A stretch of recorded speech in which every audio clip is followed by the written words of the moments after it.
Bienvenidos una vez más a su programa Perspectivas. Les saluda Gaby Peroso.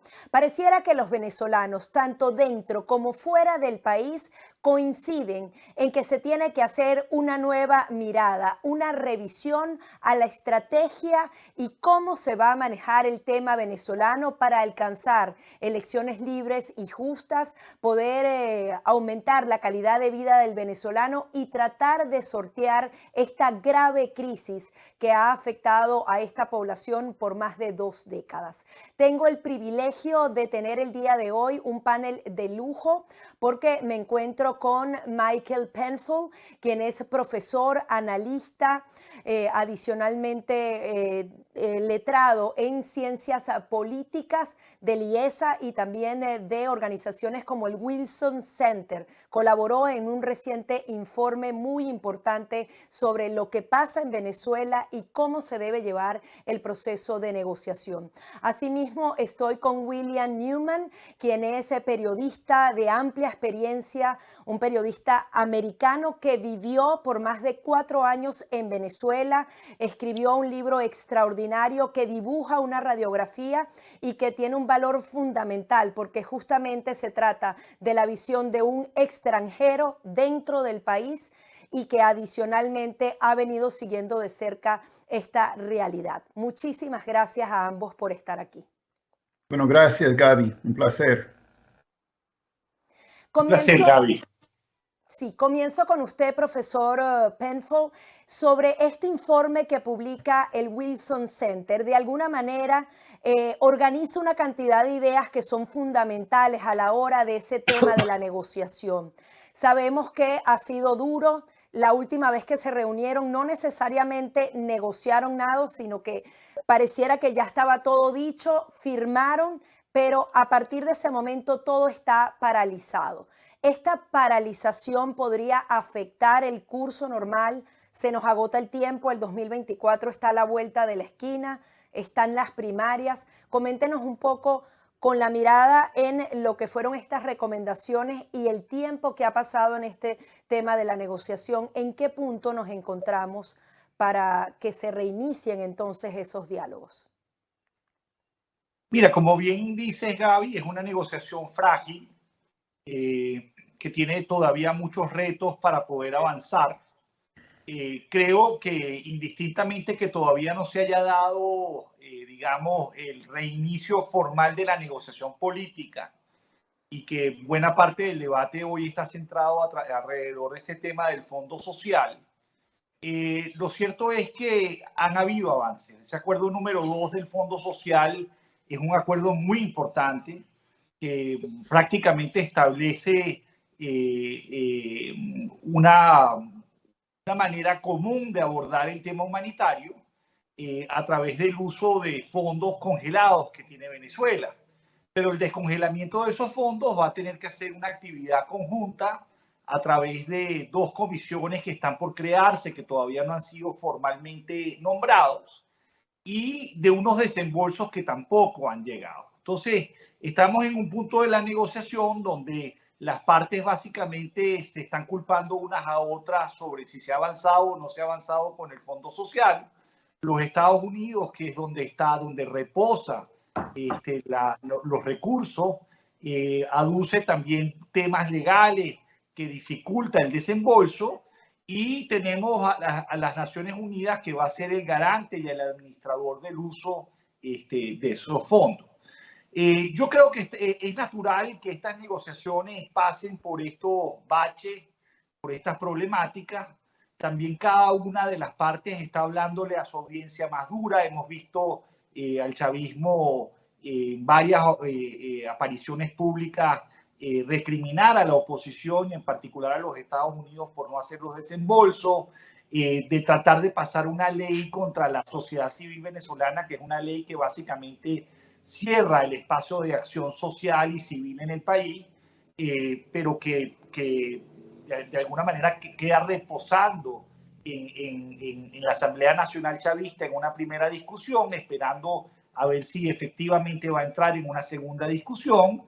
Pero yo creo que todo esto, en el contexto además de la licencia de Chevron, nosotros deberíamos esperar en las próximas semanas algún intento de volver a la mesa, en particular porque el chavismo necesita también seguir relajando las sanciones, que son unas sanciones que con la agudización de la crisis en Ucrania y el incremento de las sanciones sobre Rusia, que para Venezuela y para el chavismo en general era un aliado fundamental desde el punto de vista financiero, ha puesto en muchísimos aprietos la capacidad de Venezuela de monetizar las pocas exportaciones petroleras que rondan entre 680 y 700 mil barriles, pero que no todas las logran monetizar, y si lo hace con unas ventas a descuentos muy altas. Entonces hay mucha necesidad también del lado del chavismo de volver a la mesa, y del lado de la oposición, y termino aquí, a mi juicio, esa mesa de negociación en términos formales es lo único que le resta, es lo único que tiene para poder avanzar en las primarias y en unas potenciales elecciones presidenciales en el 2024. Le consulto también al señor Newman con respecto a estas negociaciones. Usted en un artículo en The Atlantic hacía algunas recomendaciones de que, por ejemplo, las sanciones deben aliviarse lo antes posible. Incluso planteaba la posibilidad de abrir una oficina que brinde servicios consulares y donde haya algo de relación entre Estados Unidos y Venezuela, y justamente que se logre esto pasa por una mesa de negociación y acuerdo. ¿Cómo ve usted en qué punto estamos en el tema de la negociación? ¿Qué ha frenado que no vuelvan a reunirse? Bueno, ahí hay varios puntos. Primero, yo creo que en cierto sentido hay dos negociaciones paralelas. Una negociación entre el gobierno de Estados Unidos y el gobierno de Maduro, y otro que es entre el gobierno de Maduro y la oposición venezolana. Tal vez la más importante es la entre Washington y Caracas. Para mí hay beneficios mutuos entre Washington y Caracas para, bueno, primero para reiniciar, como ya hicieron con muchas limitaciones con Chevron, reiniciar las ventas petroleras de Venezuela a Estados Unidos, y también un regreso de Venezuela al mercado mundial del petróleo. Ahora, sí, lo que yo he dicho varias veces en el artículo de The Atlantic y también en otros artículos es que las sanciones han sido una parte importante de una política fracasada de Estados Unidos hacia Venezuela. Las sanciones generales, que no son lo mismo como las sanciones individuales, las sanciones generales empiezan con la administración de Trump y su postura de máxima presión para desalojar al gobierno de Maduro.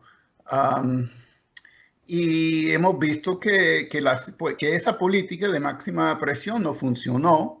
Maduro hoy en día es más fuerte en el poder que antes, seguramente antes o sea, en comparación con los inicios del 2019 y antes, y la oposición está más fracturada y más débil, está en una crisis plena.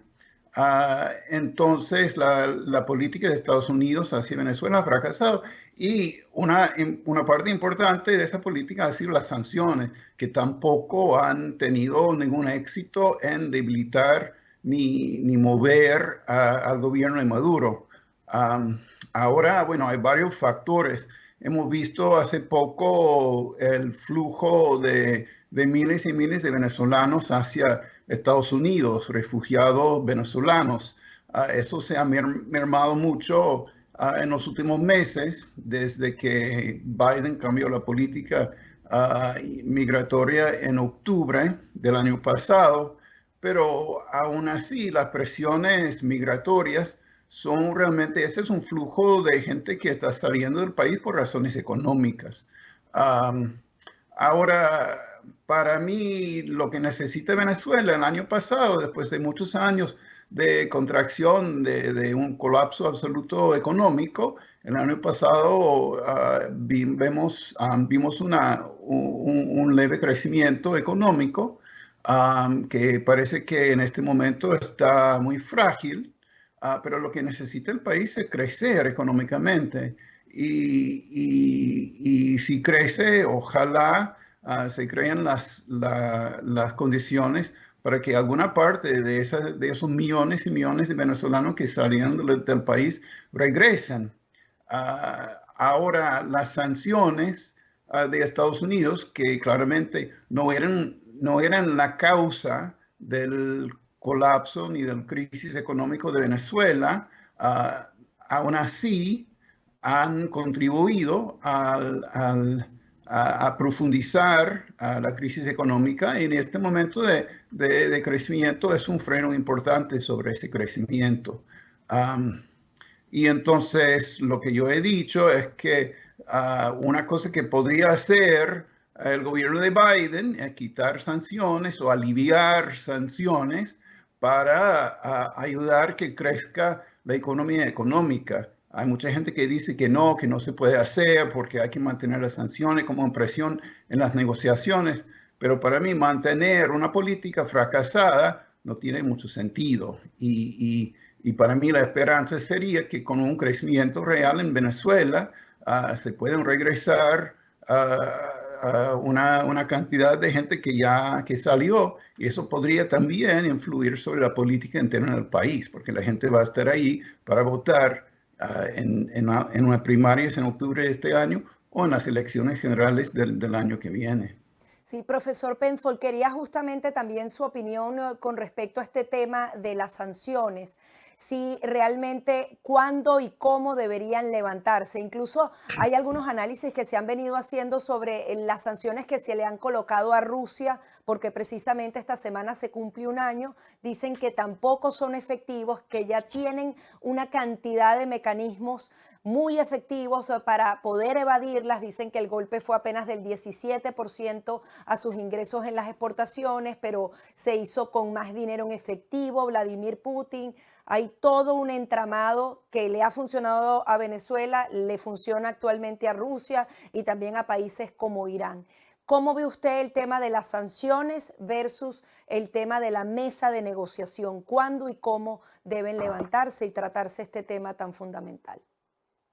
Mira, yo coincido con Will que, digamos, la política de Trump, donde se pretendió usar las sanciones para producir un colapso y una ruptura de la coalición oficialista, no funcionó.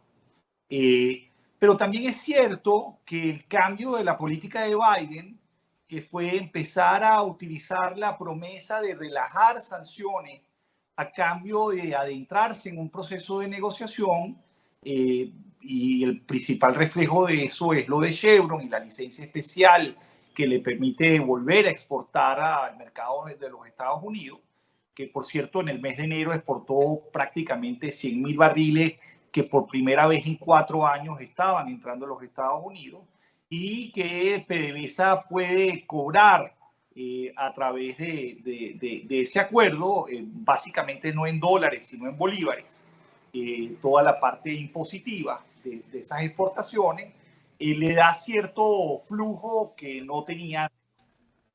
Ahora, pensar que la única razón por la cual el chavismo está en la mesa es por básicamente obtener un relajamiento de las sanciones, creo yo que es dejar de lado el hecho que el chavismo está allí porque tiene y piensa, primero, que en el plano doméstico ha ganado políticamente, y segundo, que necesita una reinserción internacional para poder volver a exportar no solamente a los Estados Unidos, sino a Europa. En este momento, PDVSA vende buena parte de su producción a China y en Asia a refinerías privadas, fundamentalmente en China. Y la vende con un descuento del 45% en las últimas transacciones que ha hecho, entre 40 y 45%, compitiendo con Rusia, que ya no puede exportar el crudo a los Estados Unidos y que está colocando ese mismo crudo que de hecho había desplazado a Venezuela en el mercado norteamericano, lo coloca ahora para competir con Venezuela en el mercado de refinerías privadas en China. Entonces, eso está ocurriendo en este momento, y lo cierto es que Venezuela tiene 4 tipos de sanciones diferentes. Tiene sanciones sectoriales sobre el sector petrolero, tiene sanciones financieras, tiene sanciones secundarias que a mi juicio son las más complejas y las más difíciles para Venezuela, porque básicamente implica que muchos mercados, en particular Europa, no compran crudo venezolano no porque lo tengan prohibido, sino porque no quieren el riesgo asociado a las sanciones secundarias de compra de crudo venezolano. Y finalmente las sanciones individuales a los distintos funcionarios y miembros de esa coalición oficialista que controla el poder en Venezuela en este momento. Entonces, básicamente en esa mesa de negociación yo creo que el chavismo lo que está buscando, su objetivo principal, es tratar de abrirse y reinsertarse nuevamente en el contexto internacional petrolero, porque sabe que la guerra a Ucrania, si bien en el corto plazo ayudó con un aumento de los precios, en el fondo Rusia es su gran competidor en ese mercado y prácticamente la única manera que tiene Venezuela en este momento de monetizar sus pocas exportaciones, alrededor de 680, 700 mil barriles, es en el mercado de los Estados Unidos y en el mercado europeo. El mercado de los Estados Unidos está cerrado salvo para estas exportaciones de Chevron de su propia producción en Venezuela. Y hasta ahora la producción que se ha exportado a Europa ha sido para repago de deuda de Eni y Repsol. Entonces, los Estados Unidos ve esto y la oposición venezolana ve esto como una oportunidad para negociar algunas concesiones políticas. Porque también hay que reconocer que la oposición está llegando a la negociación, Gaby, tarde, muy tarde, porque la oposición no quiso negociar antes. Y cuando lo hizo básicamente sin mucho convencimiento. En cambio, yo creo que por primera vez en México, digamos, hay un mayor entendimiento que la única salida del marasmo político en el que estamos nosotros sumergidos es un acuerdo político de alguna forma que los Estados Unidos está planteando, que sea fundamentalmente un acuerdo electoral.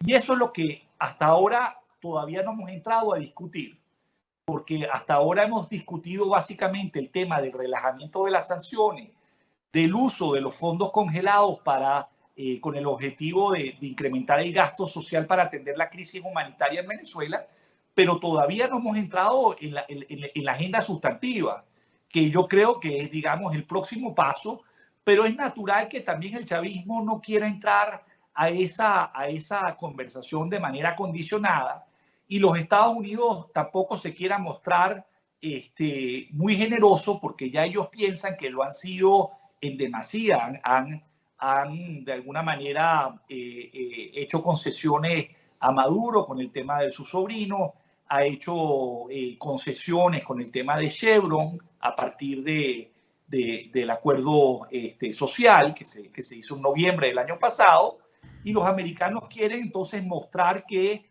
habiendo dado, haciendo concesiones importantes, ellos también puedan de alguna manera obligar o incentivar al chavismo a aceptar una conversación política que todavía sigue estando, digamos, en pañales, que todavía le falta forma para poder concretarse ante las elecciones presidenciales del 2024. Sí, profesor, brevemente, ¿cuándo era el momento de negociar en todo lo que fue la estrategia anterior por tomar lo que se venía ejecutando? Hay quienes dicen que era justamente en ese momento cuando se sanciona Rosneft, donde los 60 países estaban 100% enfocados en el tema venezolano. Normalmente se hace en ese tipo, negocias cuando vas ganando la batalla, por así decirlo.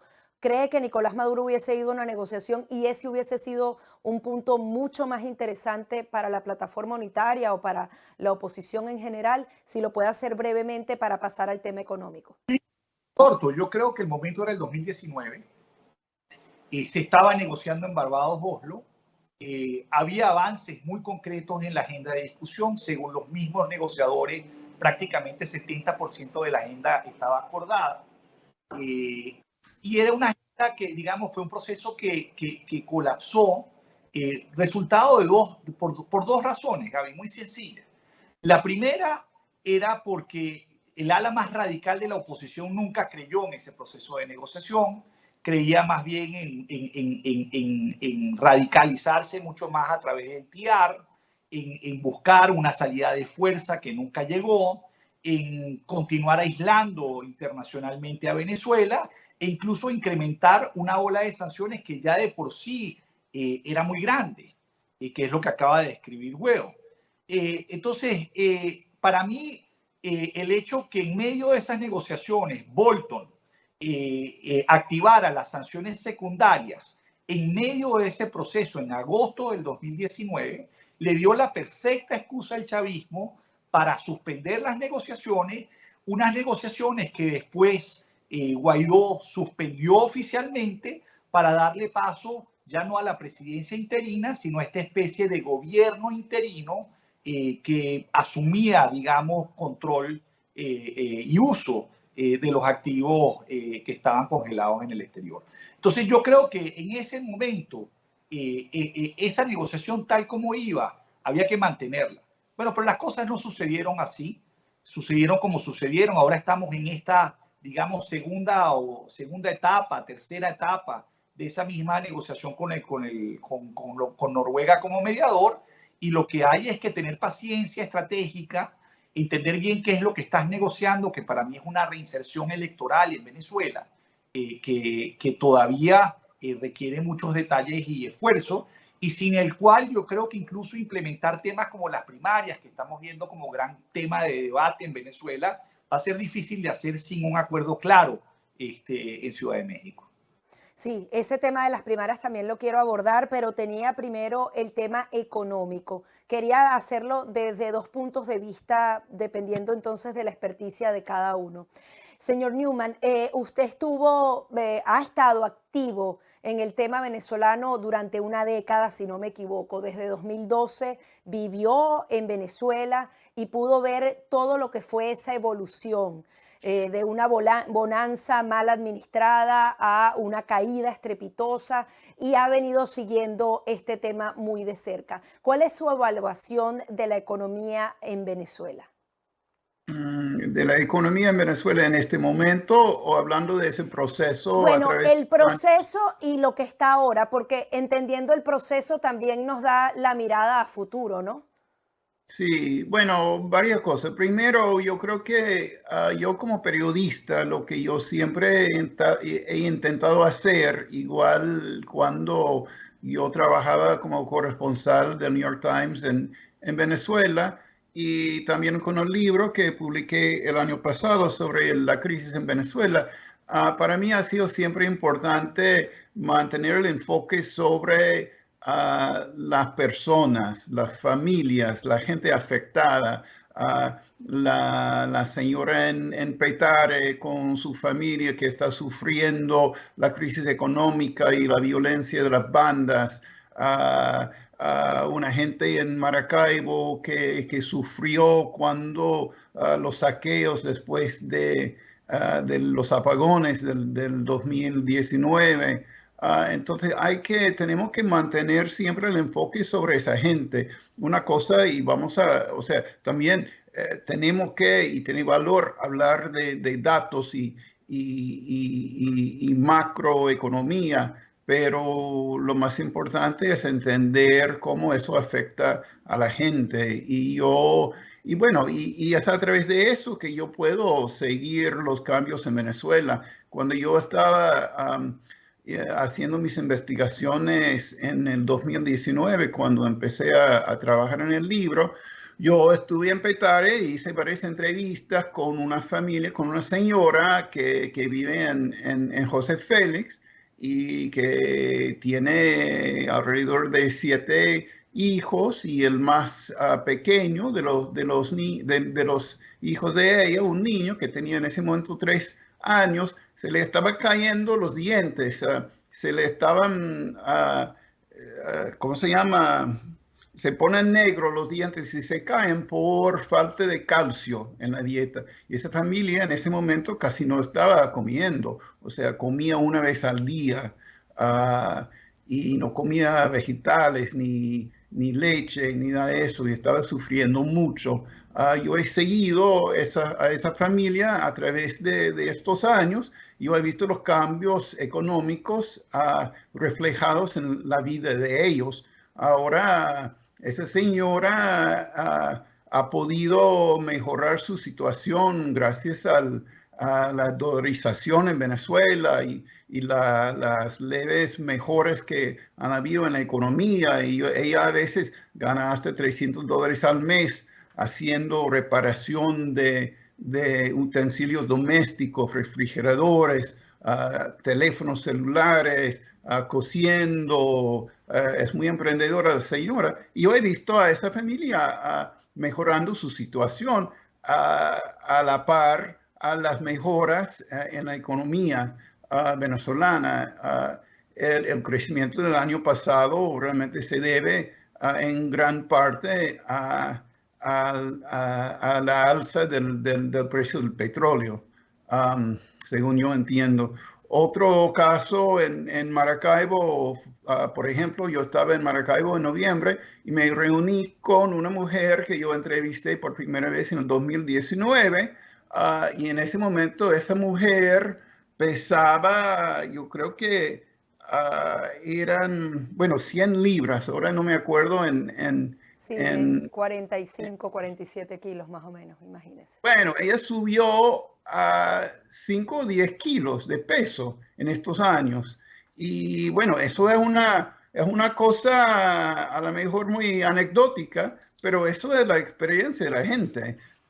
En el 2019 y también en el 2018, cuando la escasez era extrema, y también la cuestión de la desnutrición, uno hablaba con mucha gente que comía una vez o dos veces al día, había bajado mucho de peso y ahora en ciertas familias eso ha cambiado. Yo me entrevisté con una señora en... ¿Aló? Sí, aquí seguimos. ¿Se entrevistó Yo, con una yo, señora?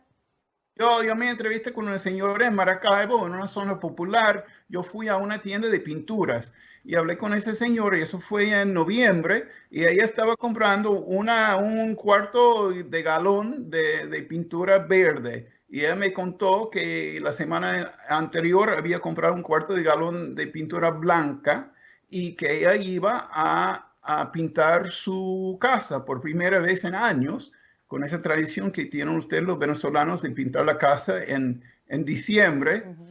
Y esa era una persona muy humilde, estaba con sus dos hijos, pero en este momento estaba ganando suficiente para pintar la casa. Y eso es una indicación de cambios económicos. Ahora, esa gente, como la vasta mayoría de los venezolanos, sufría mucho en los años de colapso más extremo, que era un colapso histórico alucinante de la economía. O sea, la Sí, economía perdió un 80% de su capacidad productiva.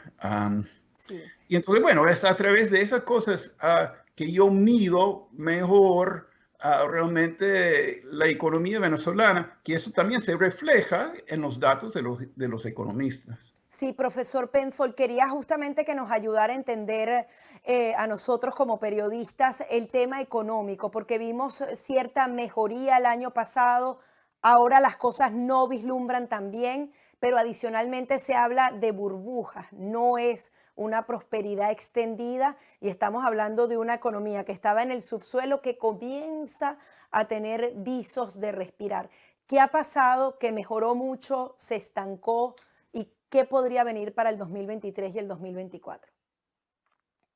Mira, Gaby, dos cosas. La primera es la historia económica del colapso económico venezolano.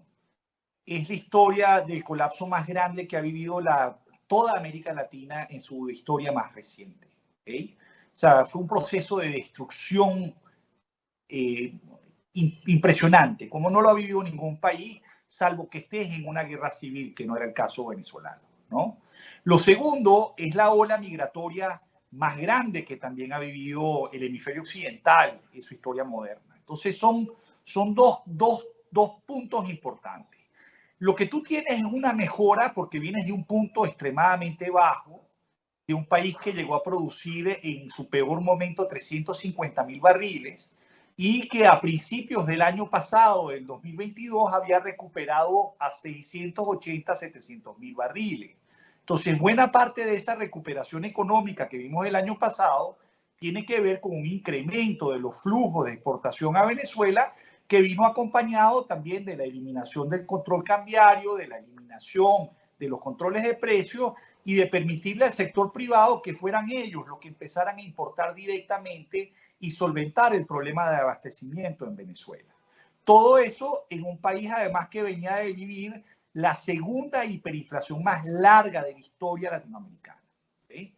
¿Dónde estamos ahorita? Estamos en un país frágil que para poder crecer necesita inversión, no solamente una mejora del consumo como la que acaba de escribir Will es suficiente para crecer, necesitas inversión fundamentalmente en el sector petrolero, necesitas además acceso a financiamiento internacional, que la única manera de hacerlo es que Venezuela pueda acceder finalmente al Fondo Monetario, al Banco Mundial, al BID, a la Corporación Andina de Fomento, y pueda empezar a financiar la recuperación de los servicios públicos del país, mientras el resto de la economía se recupera y empieza a generar empleo y empieza a generar mayor bienestar y mayores ingresos.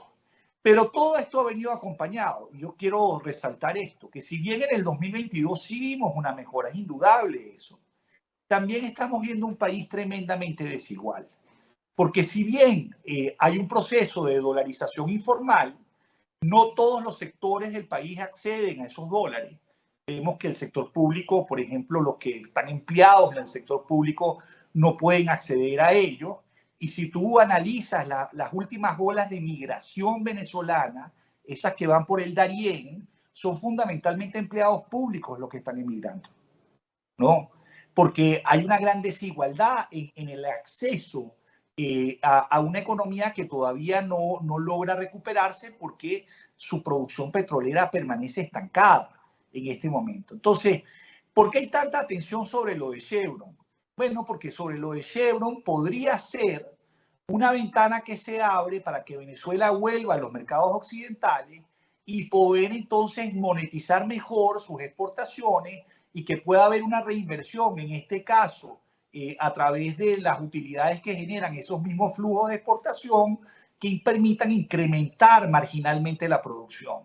Entonces, eso es lo que está en juego ahorita, pero lo que sí ha dicho los Estados Unidos es que si no hay avances en esa mesa de negociación, y yo creo que esta amenaza es real, más allá si uno está o no está de acuerdo con el tema de las sanciones, hay un tema que los americanos están diciendo, los Estados Unidos, Washington, es que si no hay avances en México, ellos están dispuestos a lo que dicen en inglés snapback, a retroceder en el otorgamiento de la nueva licencia que básicamente limitaría nuevamente la capacidad de exportar a los Estados Unidos.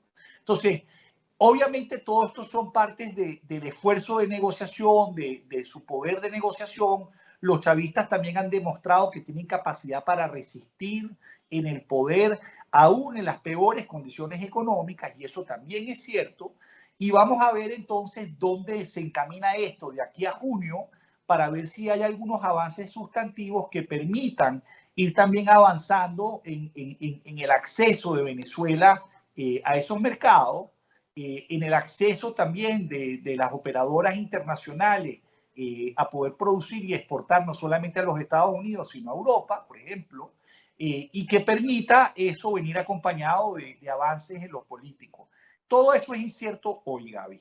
Eso en este momento es incierto, pero también es cierto que ambas partes todavía muestran interés en permanecerse vinculados, hablando, así sea de manera secreta, como ha ocurrido hasta ahora, alrededor de estos temas, porque lo cierto es que aún si no se han reunido en México, aquí el jefe de la delegación sigue hablando con el jefe de la delegación chavista, aquí Washington sigue llamando a Miraflores y siguen atendiéndole el teléfono, y hay también, digamos, negociaciones secretas que están ocurriendo y es lo que normalmente sucede en este tipo de ambiente como el que vivimos en Venezuela. Sí, quiero conocer la perspectiva de ambos para el 2023 y el 2024, pero antes quería revisar algo si pueden, lo más breve posible, de lo que ha sido la administración estadounidense con Donald Trump y con el presidente Joe Biden con respecto a Venezuela. En algunos casos habían oficinas, en otras no, una política distinta en ambos casos. ¿Qué falló y qué han hecho bien cada una de las administraciones en su acercamiento y su manera de abordar el tema venezolano? Comienzo con usted, señor Newman. Bueno, gracias, Gaby. Primero quería añadir a la conversación anterior, yo no estaba diciendo con los ejemplos que yo estaba dando que haya habido, como se dice, un arreglo, que no estoy diciendo que se haya arreglado Venezuela. Obviamente, sí, el catástrofe económico, hay muchísima miseria todavía. El crecimiento que ha habido, como dice Michael, ha sido muy desigual. La economía es muy frágil, está muy frágil todavía. Lo único que realmente yo estaba diciendo es que hay que mantener el enfoque sobre el efecto de todas esas políticas sobre la gente normal, porque bueno, ahí es donde se siente. Ahora, en términos de los gobiernos de Trump y Biden, lo que yo siempre digo sobre la administración de Trump es que Trump no tenía una política exterior hacia Venezuela, tenía una estrategia política interna que utilizaba a Venezuela para sus fines electorales. En ese momento, el estado de Florida era muy importante en las elecciones presidenciales por el número de votos electorales que tiene y por la comunidad hispana que está ahí. Y Trump se aprovechaba de la comunidad, sobre todo la comunidad cubana y también colombiana, nicaragüense, de esa comunidad cubana americana que vota en Estados Unidos. También hay una cierta cantidad de venezolanos que votan, pero no es tan grande. Pero usaba el discurso de comparar a Maduro como socialista con los demócratas, llamaba socialista a Biden y los demás demócratas, y él utilizaba su get tough, su forma de enfrentarse a Maduro y poner sanciones y apoyar a Guaidó para movilizar esos votos en la Florida, y no le importaba realmente el impacto de sus políticas sobre las condiciones dentro de Venezuela. Ahora llega Biden y él hereda las políticas de Trump y muy paulatinamente, poco a poco, ha buscado desligarse y cambiar con mucha cautela esas políticas. Es por eso que ahora vemos ahora que terminó el gobierno interino de Guaidó, eso fue algo que realmente esperaba y estaba esperando el gobierno de Biden, y está buscando formas de relacionarse con Maduro y aflojar en cierta forma, de forma muy limitada, esa sanción petrolera. Lo que yo espero... ¿Usted cree brevemente que podrían volver incluso una política como la de Barack Obama, incluso visitar Venezuela en el futuro cercano, abrir la embajada de Venezuela? ¿Podría ser una intención del presidente Biden, tomando en cuenta que ya Florida no es un estado péndulo y que podría actuar con mayor libertad porque no están en riesgo votos que ya perdió en 2022?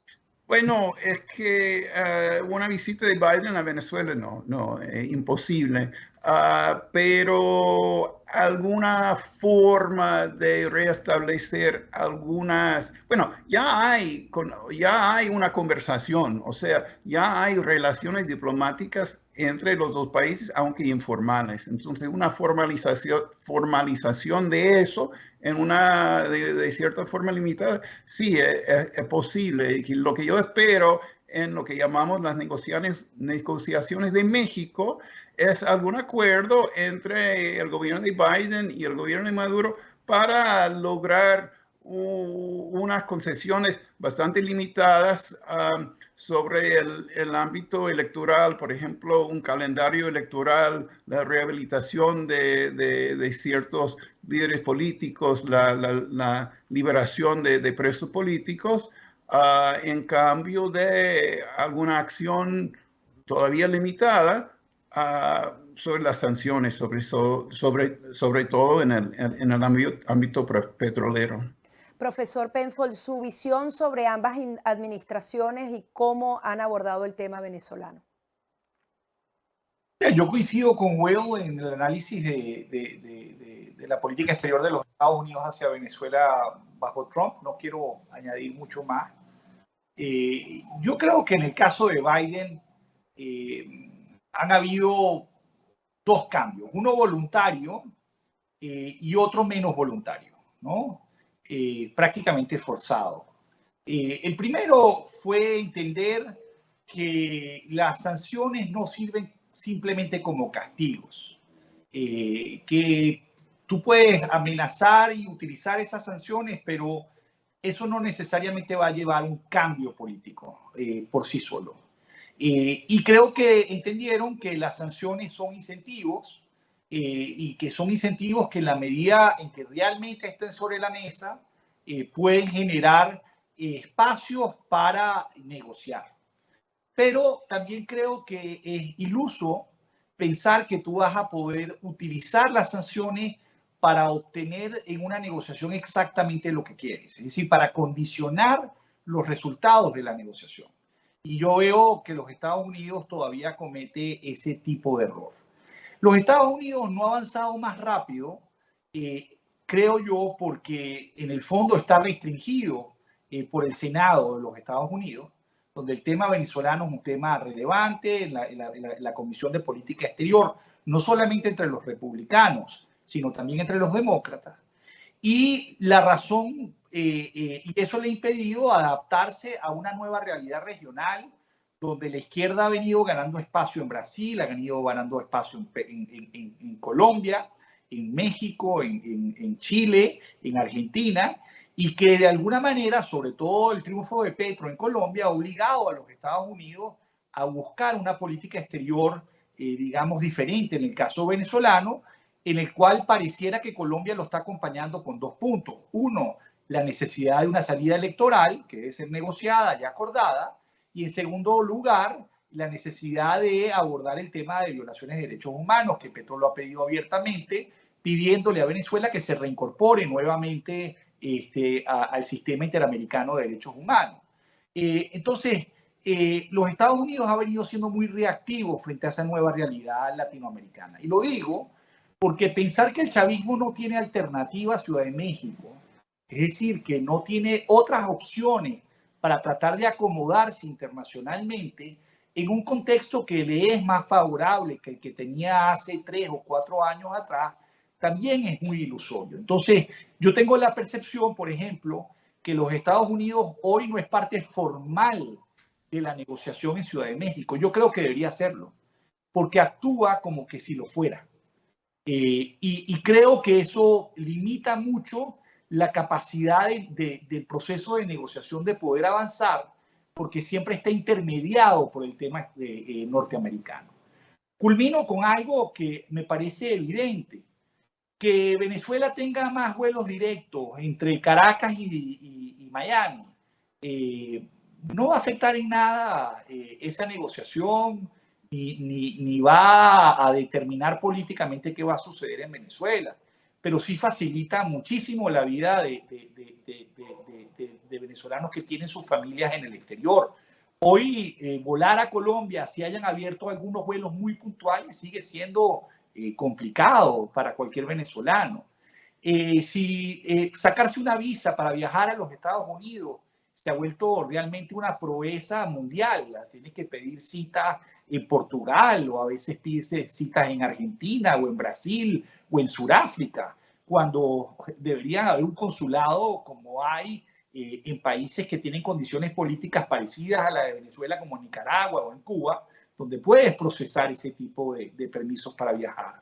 Entonces, yo creo que hemos llevado, digamos, en un plano excesivo, cosa que los Estados Unidos puede hacer sin necesariamente ceder en lo que ellos consideren que es fundamental, que es que Venezuela vuelva a un camino electoral y democrático, que es el objetivo final de esa negociación. Entonces, hay mucho espacio, pero todavía veo muy poca voluntad de Biden de arriesgar más allá de la flexibilización de las sanciones, de arriesgar en el plano más de reconocer también que hay una realidad política en Venezuela que es distinta a la que Trump pensó que podía vencer y derrotar, y que lo cierto es que tienes un chavismo también que no solamente resistió en el poder, sino que siente que tiene control doméstico, control del territorio, y muchos países latinoamericanos, en parte por estos triunfos de la izquierda que han venido ocurriendo,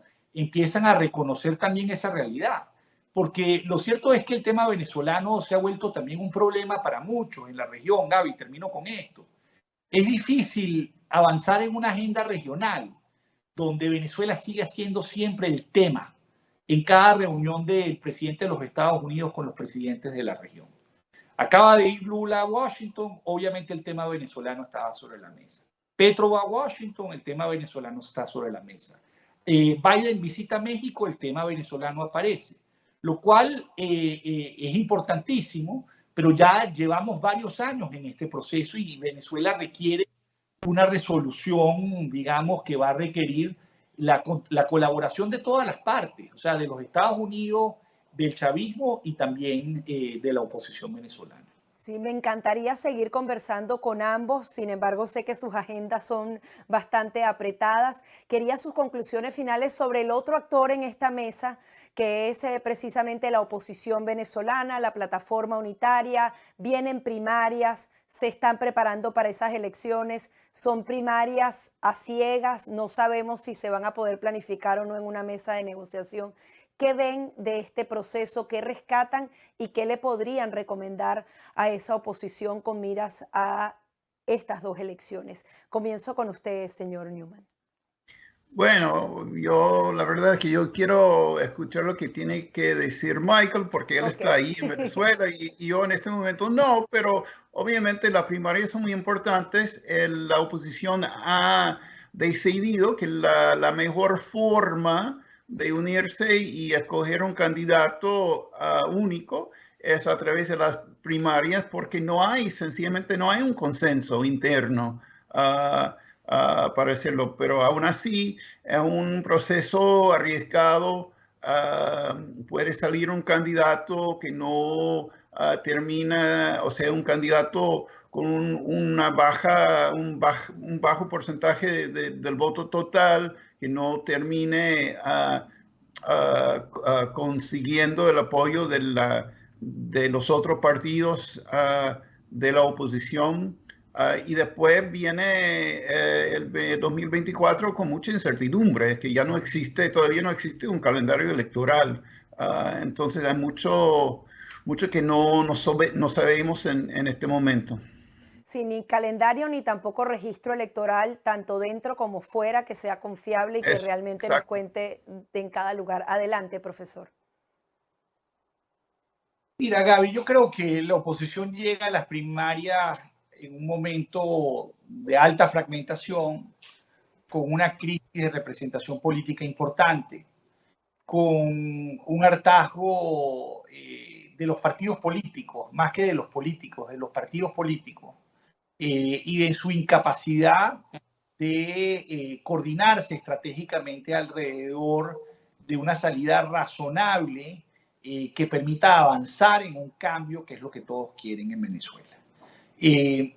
Ahora, las primarias vienen de alguna manera a aparecer en el escenario político en un momento en el cual esas divisiones internas son importantes, donde hay visiones diferentes sobre el proceso de negociación, si es adecuado o no, donde hay visiones distintas sobre el sistema electoral y sobre el Consejo Nacional Electoral, sobre si se usa o no se usa la infraestructura del Consejo Nacional Electoral para proceder con esas primarias. Y entonces lo que debería ser un vehículo para obtener una mayor coordinación estratégica, una mayor unidad, hasta ahora lo que está mostrando es una oposición que está debatiendo más que los problemas del país, están debatiendo entre ellos si se usan o no se usan las máquinas, si se convoca o no se convoca el Consejo Nacional Electoral. Y eso a mí me parece que no es bueno, aún siendo las primarias un mecanismo adecuado. Y eso va a requerir, a mi juicio, correcciones políticas, no simplemente electorales, correcciones políticas. La primera es que todos los candidatos acepten como bueno las reglas que establezca la comisión encargada de organizar ese proceso. En vez de estar retándolos permanentemente sobre cuáles son las reglas y la forma como se deben de hacer.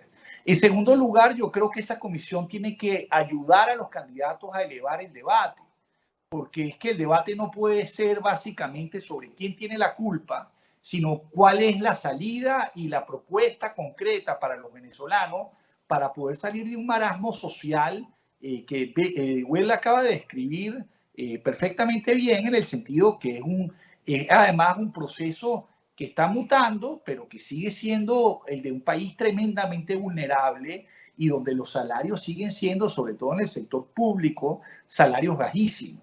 Entonces yo creo que si esto no resulta en un proceso que tenga ciertas características, podemos encontrarnos incluso con acuerdos en México y sin acuerdos dentro de la oposición, lo cual puede conllevar a lo que de alguna manera es lo que quiere el chavismo, una división interna de la oposición, inhibir el voto opositor y de alguna manera garantizar un triunfo en el 2024 que vendrían a ponerle bandeja de plata, ya no solamente el control del sistema judicial, el control de la Asamblea Nacional, donde tienen supermayoría, tienen mayorías de las gobernaciones, tienen mayorías de las alcaldías, y tendrían ahorita la presidencia como tal ya formalmente aceptada internacionalmente si este proceso surge de un acuerdo en Ciudad de México.